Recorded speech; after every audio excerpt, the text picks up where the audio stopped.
नमस्कार मराठी मित्रांनो. आता आपल्याला सर्वांना माहिती आहे की AI आता आर्टिफिशियल इंटेलिजन्सचा भरपूर म्हणजे प्रभाव लोकांच्या जॉबवर पडत आहे किंवा त्यांच्या नोकरीवर पडत आहे. नोकरीवर म्हटलं तरी काय वावगं ठरणार नाही. तर आपण भरपूर बघतोय की यार जी यंगस्टर्स पिढी आहे भरपूर जी आपली त्यांना खूप आता म्हणजे आता लोकांची लाईफ कशी झाली, खूप स्टँडर्ड झाली. लोकांना कसं स्टँडर्ड जगायला आवडतं वगैरे. त्यासाठी स्टँडर्ड जगण्यासाठी काय लागतो? पैसा लागतो. पैशासाठी काय करावं लागतं? बिझनेस. ओके. तर मराठी माणूस हा पहिल्यापासूनच त्यांच्या नसानसात बिझनेस या शब्द घुमतो हे सगळ्यांना माहित आहे. कारण जी नवीन तरुण पिढी आहे ती भरपूर आता बिझनेस क्षेत्रात उतरायला लागलेली आहे. आणि एक बिझनेस क्षेत्र हे खरंच खूप चांगलं आहे. जेणेकरून की तुम्हाला जर देश सेवा करता नाही आली तर बिझनेस मधून देश सेवा होऊ शकते. ही कशी होऊ शकते? त्याच्या मागे एक कारण आहे आपलं, की समजा आपण जर थोडं थोडं थोडं थोडं टॅक्स वगैरे हे सगळं देत गेलो तर आपलं काय होणार आहे?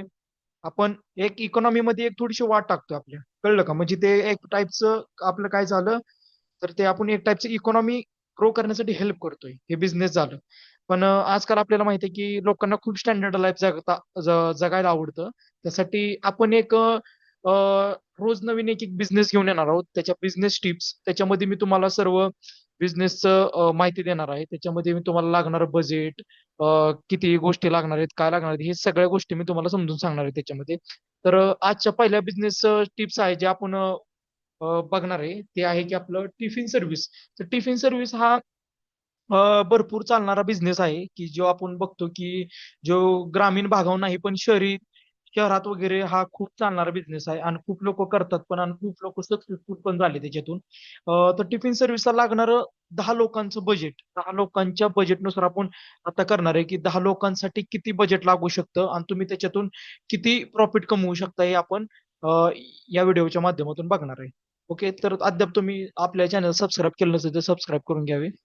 तर त्याच्यामध्ये आता आपण बघणार आहे की सगळ्यात पहिलं की बजेट काय लागणार आहे त्याचं. ओके. त्याच्यामध्ये आपण सर्वात गोष्ट पहिली बघणार आहे की घरगुती अन्न डबे सेवा टिफिन सर्व्हिस. त्याच्यामध्ये आपण काय करू शकतो की जे ऑफिसला जाणारे जे लोक आहेत आणि जे बाहेर गावावरून विद्यार्थी वगैरे येतात आपल्यामध्ये शिकण्यासाठी किंवा पुणे सारख्या ठिकाणासाठी किंवा एखाद्या शहरासारख्या ठिकाणासाठी. आपल्याला माहिती आहे की भरपूर बाहेरच्या गावातून मुले येतात शिकण्यासाठी वगैरे.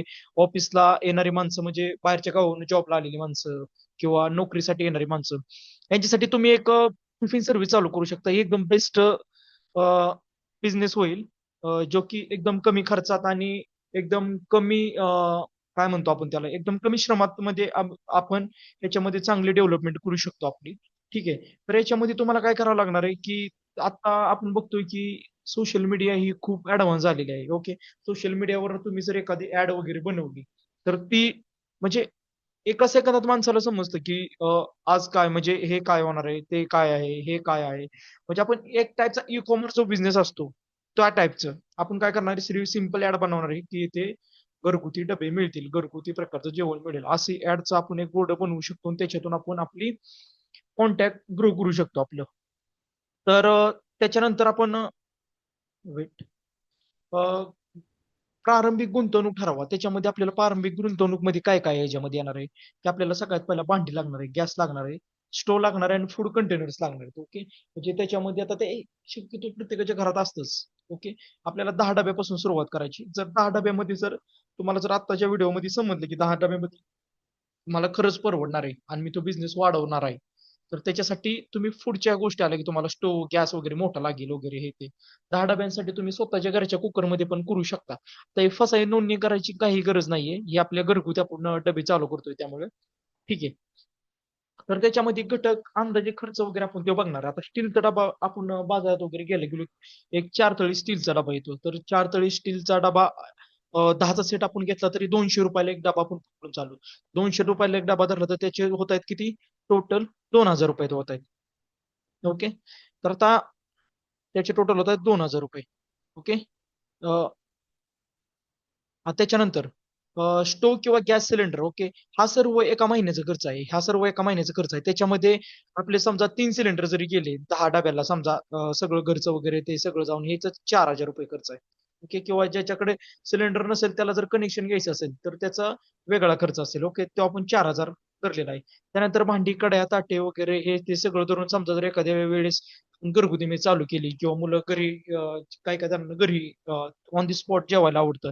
त्यासाठी जर लोक आले तर त्यांच्यासाठी ताटाचा खर्च ऑलरेडी आपल्या घरात असतात ताट, त्यामुळे हे 3,000 आपण कन्सिडर करत नाहीये आणि हे 4,000 पण आपण कन्सिडर करत नाही, कारण आपण फक्त 10,000 जेणेकरून की ज्याला नवीन बिझनेस चालू करायचा आहे त्याच्यासाठी हे आहे. पण जे आपल्या घरात ऑलरेडी अवेलेबल ज्या गोष्टी आहेत त्याच्यासाठी आपल्याला काही गरज नाहीये. त्या पॅकिंग साहित्य वगैरे त्याच्या स्वतःसाठी काही गरज नाही. फक्त आता जाणारा आपला खर्च आहे तो म्हणजे 2,000. आणि महिन्याला जरी गॅसला 2 टाक्या जरी गेल्या, मी म्हणतो 2 सिलेंडरच्या आपल्या गॅसच्या टाकी जरी गेल्या 2, तरी त्याचं आता टाकीची काहीतरी 900 रुपये प्राइस आहे बहुतेक. तर ते 900 गुणिले 2 करणार आपण तर टोटल होत आहेत आपले किती, 1,800 रुपये होणार आहेत ते. ओके. तर ते 1,800 रुपये जाणं आहेच म्हणजे आणि हे 2,000. तर त्याच्याबरोबर आपले सगळे म्हणजे 1,800 प्लस 2,000 आपले किती होत आहेत? 1,800 प्लस 2,000 आपले होत आहेत काहीतरी 250 रुपये होत आहेत, म्हणजे 3,800 रुपये होत आहेत. त्याच्यानंतर फसाई परवान्याची काही गरज नाही आपण, कारण घरगुती डबे चालू करतोय आणि सुरुवातीला आपण कमी डबे ठेवणार आहे त्याच्यासाठी. त्यानंतर जाहिरात वगैरे करण्याची काही गरज नाही, म्हणजे भरपूर असं तुम्ही एक 400-500 रुपयात तुम्हाला प्रिंट्स काढून मिळतील तर तुम्ही कुठेही चिपकू शकता, किंवा तुम्ही जर चांगली क्वालिटी दिली तर ऑटोमॅटिक तुमची कॉन्टॅक्ट वाढू शकतो आणि तुमची जाहिरात होऊ शकते. ओके. त्याच्यानंतर नेक्स्ट आपण गोष्ट बघणार आहे की त्याच्यासाठी आता नेक्स्ट लागणारा खर्च किती आहे, बाकीच्या गोष्टींना जो लागणारा खर्च आहे तो.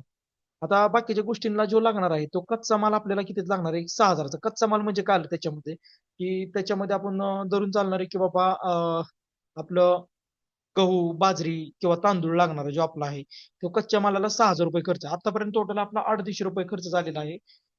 आपल्या ह्याच्यानुसार म्हणजे जर आपल्या 10 डब्यांपासून जर आपण सुरुवात करणार आहे तर 350 रुपये खर्च जातोय. गॅस, वीज वगैरे हे ते सगळं धरून म्हणजे 350 रुपयेच आपण धरलेला आहे. रेल्वे आता पेट्रोलचा खर्च नाही म्हटलं तर तुम्ही जर डबे स्वतःहून जाऊन पोहोचवताय तर डबा 80 रुपयाला ठेवायचा आपण, आणि जर स्वतः यायला येत असतील तर डबा 70 रुपयाला ठेवायचा. कारण समोरच्या माणसाला पण वाटलं पाहिजे की यार डिस्काउंट दिलाय कुठेतरी आपण, ठीक आहे. म्हणजे ह्याच्यानुसार तुमचं काय होऊ शकतं, कॉन्टॅक्ट वाढू शकतं लोकांना, म्हणजे ज्याच्याकडे पैसे नाही आहेत त्याला पण परवडू शकतं आणि ज्याच्याकडे पैसे आहेत त्याला पण परवडू शकतं, असं टेन्शन नाही काय. तर 350 रुपये खर्च झालाय. पॅकिंगचा खर्च काही नाहीये.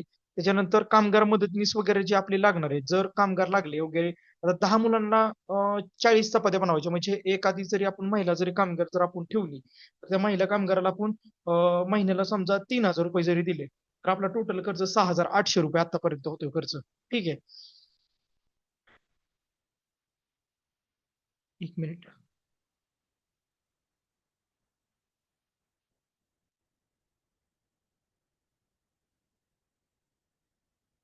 तर मासिक खर्च 10 ग्राहकांचा किती होतो टोटल 80 रुपयाने जर प्रत्येक डबा दिला, आणि डबे 26 दिवसात होतात, कारण 26 दिवस भरतात. कारण कसं होतं की एखाद्या वेळेस एखादा मुलगा नसतो, एखाद्या वेळेस एखादा मुलगा असतो नसतो, एखाद्या वेळेस असं खूप वेळा होतं, म्हणजे जेणेकरून की 26 दिवस डबा भरतो एका मुलाचा.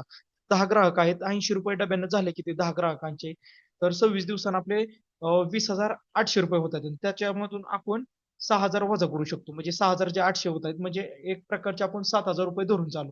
तर 20,800 मधून जर आपण 6,800 वजा केले तर 14,000चा नफा तुम्हाला या ठिकाणी गावतोय. किती, फक्त 10 डब्यांच्या मागे. याला कष्ट नाहीये. सकाळी फक्त एक टाइम जेवण बनवायचे आणि संध्याकाळी एक टाइम जेवण फक्त बनवायचे. त्याच्यामधून सुरुवातीला 5 ते 6 माणसापासूनच हा व्यवसाय सुरू करायचा, आणि त्याच्यामध्ये जिथं तुम्हाला वाटलं तर स्पेशल एखाद्या दिवशी त्याचं आपण धरले की त्याच्या 500 रुपये धरू वरचे. जरी तुम्हाला नाही म्हटलं तरी दादांनो, की श्रीखंड वगैरे तुम्ही ठेवलं किंवा चिकन वगैरे ठेवलं त्याला 1-2 हजार जरी धरले तरी तुमचा नाही म्हणलं तरी ह्या डब्यांच्या मागे 12,000 रुपये राहत आहेत तुम्हाला. म्हणजे घरगुती व्यवसाय हा खूप छान व्यवसाय आहे. सर्वांनी सर्वांना व्हिडिओ समजला असेल तर प्लीज लाईक करा, आणि मराठी माणसांनी कधीही न दबकता बिझनेस केला पाहिजे, कारण त्यांच्या नसानसातच बिझनेस आहे आपल्याला माहित आहे. तर असेच नवीन नवीन आपले व्यवसाय ऐकण्यासाठी, व्यवसायांबद्दल जाणून घेण्यासाठी, असे नवीन नवीन खूप व्यवसाय येणार आहेत. ते जाणून घेण्यासाठी तुम्ही लाईक आणि सबस्क्राईब करा. So thank you.